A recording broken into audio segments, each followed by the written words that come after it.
અમે એક જગ્યાએ પ્રોગ્રામમાં ગયા ને, બધું સાધુ સંતોનો મેળાવડો હતો. એ બાપુ એક વાત કરતા હતા કે તમારા જેવા કલાકારો બધા કહે છે ને અમે કહીએ છીએ, પણ એ મને કે આમ જુઓ તો ખરા માણાને કોઈને ઉતરતું જ નથી કે મા બાપને સેવા કરવી જ નથી ગમતી. મેં કહ્યું બાપુ મને એક આઈડિયા છે, પણ મેં મારું માને નહીં. નકર મેં કીધું એટલે મને કે આઈડિયા એટલે મેં કીધું બાપુ આપણો આઈડિયા જો અપનાવે ને, કોઈના મા બાપ જો દુઃખી થાય તો તમારો ગુલામ થઈ જાય. મને કે એવો તમારી પાસે શું આઈડિયા? મેં કહ્યું છે, પણ મેં કહ્યું કોઈ કરે નહીં. મને કહું કહો તો ખરા.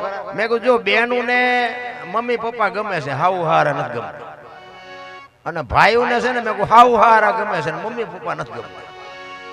આ મેં કહું બેનું જે હારે જાય છે ને એના બદલે જો ભાઈઓ હારે જવાનું ચાલુ થાય તો મેં કહું આ સોલ્વ થઈ જાય કે ન થઈ જાય સમાધાન. બાપુ એ કાન પકડ્યો હોય, મને કે બાપુ વિચારવા જેવી વાત છે, બાકી મેં બાપુ કોઈ ન મૂકવા જાય, કારણ કે બેન ને ત્યાં મમ્મી પપ્પા મળી રહે અને ભાઈ અહીંયા ગયા હોય એટલે એમને હાવ હારા મળી રહે. આ ડખો થાય હાઉન હાર આવે ને ગદમમાં બકરું રખડતું એમ રખડતા મમ્મી મમ્મી પપ્પા પપ્પા કરતા. એટલે આ તો ડુપ્લિકેટ છે, ઓલા અસલ તો ઓલા વરાળું કાઢે એવડા એ છે. પણ આ મેં કીધું એ કરે ને બાપુ, જો કોઈના મા બાપ કોઈ મૂકવા ન જાય. એ કે વાત હાજી, પણ મેં આ તો મારું કીધું કોઈ માને નહીં ને.